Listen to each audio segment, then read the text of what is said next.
Narito na naman ang mainit na balita mula sa mundo ng social media na hatid sa inyo ni Madam Chika. Isang nakakagulat ang lumabas ngayon si Martin Romualdez sa si Pangulong Ferdinand Bongbong Marcos Jr. o mas kilala bilang BBI may nakaharap bilang sa isang impeachment.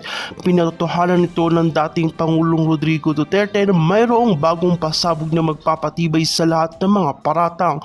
Ano nga ba ang mga bagong detalye ng isyong ito? Ating alamin sa mga susunod na balita.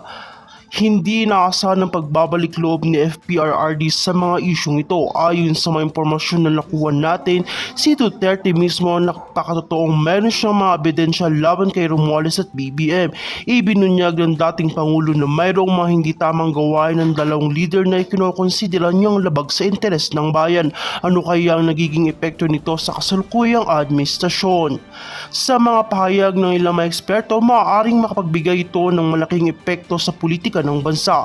Isa sa mga isyong pinagmumulan ng kontrobersyang hindi tamang paggamit ng pondo at mga proyektong binanggit ni FPRRD.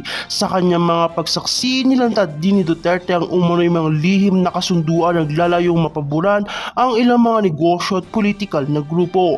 Ayon pa sa mga naglalabasang impormasyon, si FPRD may hawak ng mga dokumento at mga audio recordings na nagpapatibay sa kanyang mga ligasyon. Sa kabila ng pagiging isang aliado ni Pangulong Marcos, ang mga ebidensyang ito ay nagdulot ng hindi inaasang pagkabiglas sa buong bansa. Ayon kay Duterte, hindi na dapat patagilid pa ang mga gobyerno sa mga maling gawain ng mga minumuno. Sa ngayon, patuloy ang mga investigasyon sa mga ligasyong ito at may mga nagmamasid na ng mga miyembro ng oposisyon na nagsasabing ito na nga ang tamang pagkakataon para simulan ng impeachment laban kay Pangulo at Romualdez. May mga nagsasabi din na ito ay isang uri ng political maneuver na layuning ipagtingan ang laban sa administrasyon ng Marcos. Malaking tanong na ngayon kung ano nga bang magiging reaksyon ng Malacanang sa mga pahayag ni Duterte. Isang maharap na sitwasyon para kay BBM at Romualdez dahil kung magpapatuloy ang mga investigasyon, maaaring magresulta ito ng mas matinding political crisis. Abangan natin ang mga susunod na developments sa isyong ito. At kung bago ka pa lamang sa akin channel, ay huwag kalimutang mag-like, share and subscribe para update ka sa mga bagong balita.